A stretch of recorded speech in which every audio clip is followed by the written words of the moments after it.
I don't really like the distinction between abstraction and figuration.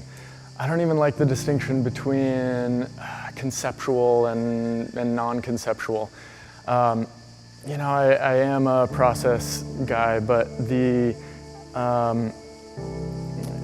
figuration in my work is, for me, it's interesting because of the abstraction in it. Nothing about my work is trying to be naturalistic or trying to copy nature. I never work from a model. It's from my head, and what I'm looking for in the work is rhythms, and rhythms that are found in nature, and these pauses and moments of interest that then lead into another texture entirely. The smooth, the rough, and it all kind of comes together to make some sort of symphony, some sort of harmony. For me, it really all begins with the process. Every time when I try to think too much about ahead of time what my work is going to be, it always falls short in some way. But when I am able to work freely and start with a raw block of marble and allow the material to dictate what's happening, something magical happens, and it becomes something that I couldn't imagine.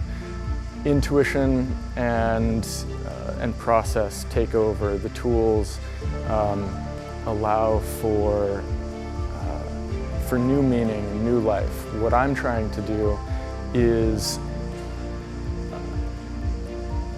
convey something of myself, some sort of feeling, some sort of emotion that I hope gets translated into the material. So when I'm working on a sculpture for 6 months, over that course of time, many things happen in my life, and they, happiness, sadness, and every emotion in between. And I hope that the work can convey some of that complexity of life, not a single thing, not a single meaning, but many different things. I don't want it to be something for everyone, but I hope that in that there comes something more universal, something relatable, and something.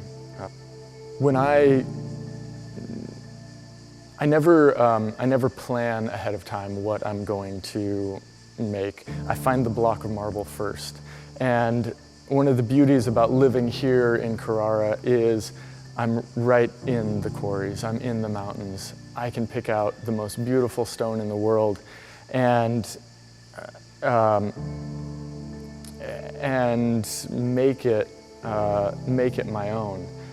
When I work, I always say, if I can work without fear, complete freedom, I know that I can make something great, or at least interesting.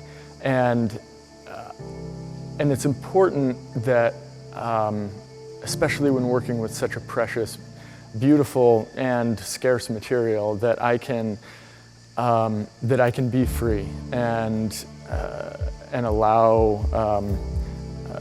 allow mistakes and process to take over, things that are unintended but ultimately far more interesting.